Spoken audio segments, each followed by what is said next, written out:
ইসলামপুর পৌর বাস টার্মিনাসের নির্মীয়মান ভবনে অজ্ঞাত পরিচয় মৃতদেহ উদ্ধারের ঘটনায় এলাকায় চাঞ্চল্য ছড়িয়েছে। ঘটনার জানাজানি হতেই স্থানীয়দের ভিড় উপচে পড়ে। পুলিশ ঘটনাস্থলে পৌঁছে ঘটনার তদন্ত শুরু করেছে। মৃতদেহের পরিচয় জানার চেষ্টা চলছে, তবে ঘটনাস্থলে উপস্থিত বাসিন্দারা কেউই মৃতদেহ শনাক্ত করতে পারেননি। স্থানীয় সূত্রে জানা গিয়েছে, ইসলামপুর পৌর বাস টার্মিনাসের নির্মীয়মান ভবনে অজ্ঞাত পরিচয় মৃতদেহ উদ্ধার করা হয়েছে। পুলিশ মৃতদেহটি উদ্ধার করে ময়নাতদন্তের জন্য ইসলামপুর মহকুমা হাসপাতালে পাঠিয়েছে। তদন্ত শুরু করেছে ইসলামপুর থানার পুলিশ।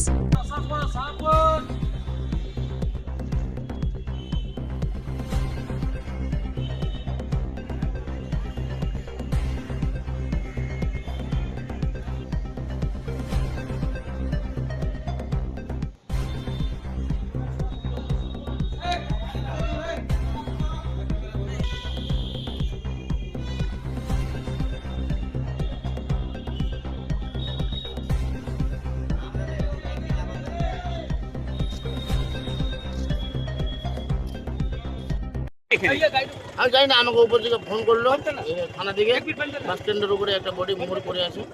বডি আসলাম, কোথায়কার বডি? কেউ চেনা পরিচিত? না পরিচিত নাই, পুরো ইয়ে হয়ে গেছে, বন্ধ হয়ে গেছে। কতদিন ধরে পড়ে আছে বডিটা? 3-4 দিন ধরে হলো। গন্ধ পেয়ে কি মানে এখানে?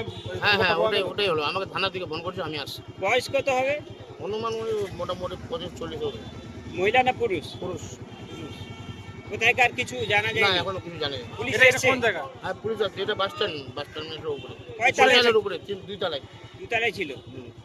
কি মনে হচ্ছে, এমনি ঘুমাতে গিয়েছিল না কোনো ঘটনা ঘটেছে? বলা যাচ্ছে না, চারদিক দিয়ে দারুর বোতল রাখা আছে। কি নাম আপনার? মুস্তফা। শুনলাম যে নাকি এখানে একটা ডেড বডি পাওয়া গেছে। পুলিশ আসলো, অ্যাম্বুলেন্স আসলো, এসে নিয়ে গেল। কি মনে হচ্ছে, কার ডেড বডি? চেনা যাচ্ছে না, দেখলাম যে মুখ ঢাকা আছে।